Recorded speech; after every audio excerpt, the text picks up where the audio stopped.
Before we look at all tomorrow's headlines, we're going to catch up with John Alexander, the Liberal member for Bennelong, and he chairs a parliamentary committee looking at infrastructure, transport, cities and regional areas. He joins us live from Canberra. Thanks for joining us, J.A. Good evening, Chris. Nice to be here. Look, you want to talk about infrastructure and the report you delivered today, but of course all we want to talk about is the personality politics of the moment. That's what always happens. So we'll put that aside for a moment. Now we'll talk about what you want to talk about. I think it's a fascinating issue because it impacts on housing affordability. I noticed a piece you wrote, might have been about a week ago, I think, where you noted how people are moving away from the major parties in their droves. The Liberal Party and Labor Party are finding it hard to keep people's loyalty.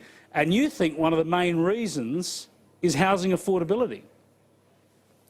Well, I think it's one of the allegations is that we have not been engaging with the public, and the motivation for the inquiry into housing affordability was concerns of the volatility of the market, and that the first home buyer was being locked out. And so the idea of having a public inquiry allows the public to engage.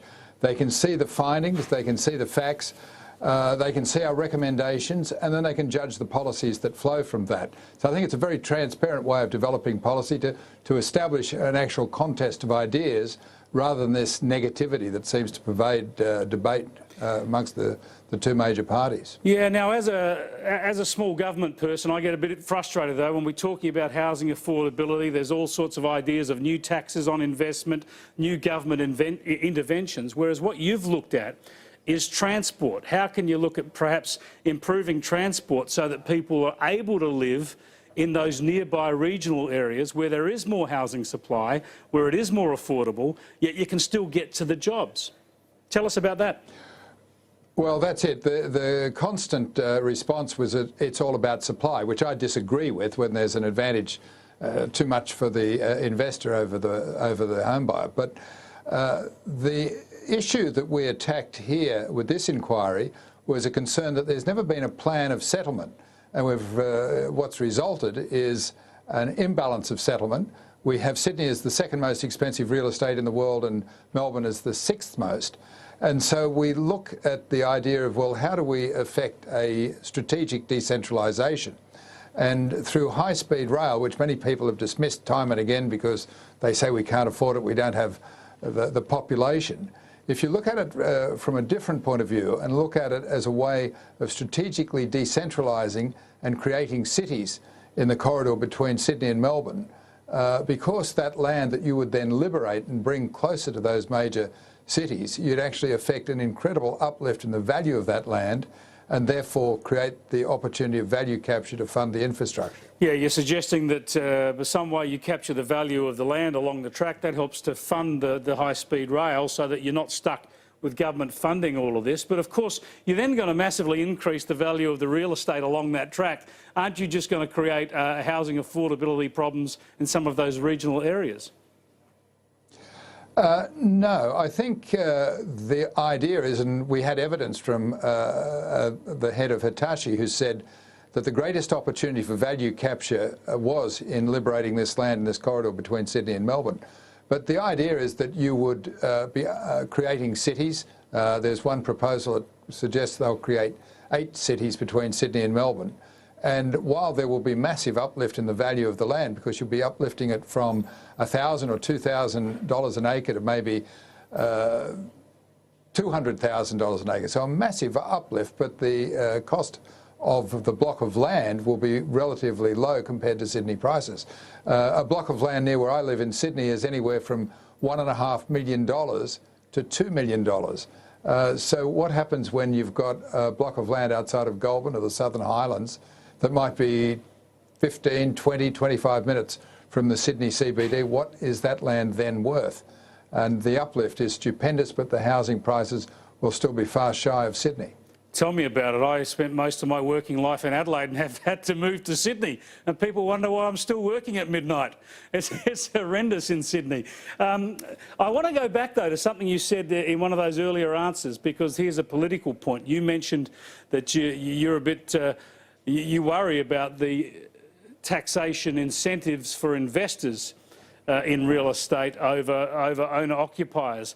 Does this mean that you're attracted to Labor's plans on negative gearing, where they want to restrict negative gearing to new properties only? No, I felt that that was a very dangerous proposal. I think that we have a volatile market. That volatility has been driven by the investor, and we keep talking about negative gearing, but negative gearing is not the problem.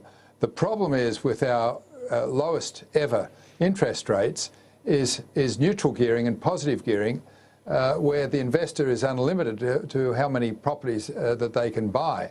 And this is what, and you've got new entrants into the market that previously couldn't afford to get into the market. So what previously you would hope that the investor would provide affordable rental accommodation for those who couldn't buy, what the investor is now doing is eliminating any chance of the first home buyer from getting into the market. We have the lowest rate of home ownership in the last 60 years currently.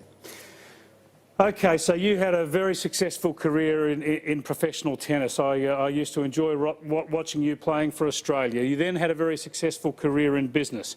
You gave all that up to get into federal politics. Here you are dealing with a serious issue for the country. You do all that work. You come out with a report that you want people to focus on and plan some government action on.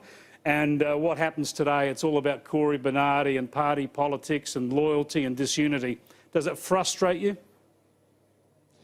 Well, I find that, and too often, the debate, and why I think people leaving the two major parties is that their debate is always negative. It's as if it's a race to the bottom, and if you're not the biggest loser, you win. But the collateral losses are a lot of support, and today, again, it's a story of personalities that's dominating the news rather than this extraordinary opportunity. And when Malcolm Turnbull has said, as he said so often, it's the most exciting time to be an Australian, to actually have a plan of settlement to rebalance the settlement of Australia, to provide opportunities of home ownership, affordable home ownership for decades and decades to come, and to rebirth that Australian dream and of home ownership, which is the foundation of creation of wealth. It's security. It creates more stable families, more stable communities, more stable workforce. This is something really worth pursuing, and I think we've done an awful lot of work. The facts are there, the recommendations are there, and it's time that we moved on it. It is a time for us to take action. Malcolm Turnbull's very interested in this area, as is his wife Lucy with the Western Sydney organisation. So are you confident there are going to be policy decisions on this transport agenda? Of course you'd need state and local government involvement in this sort of plan as well. Well, that was one of the findings. To effect value capture, you need alignment of the three levels of government so that you don't have one cannibalising and reducing the opportunity. When you combine, which is one of the essential things, you've got to combine infrastructure with land use, because when you put those two together, you maximise the uplift of land, which is the perfect precondition to effect a value capture. And finally, your message for Cory Bernardi and those who voted for him tonight? Well, I think that there's three components of a contract. There's offer, acceptance and consideration. All three were present with Cory. He has breached the contract. He should not now get the spoils of the contract. Fair enough. Very business-like arrangement there. John Alexander, thanks very much for joining us tonight. Good talking to you, Chris. John Alexander, the member for Bennelong and, of course, the chair of that infrastructure committee. It must be so frustrating for people like him in politics who are trying to beaver away on the policy issues, trying to get some action taken, and there's just so much of this partisan nonsense going on. But this is going to be something we'll hear a lot more about over the year, I think, mainly because it impacts so strongly on housing affordability. After the break, you're going to find out all of tomorrow's headlines tonight.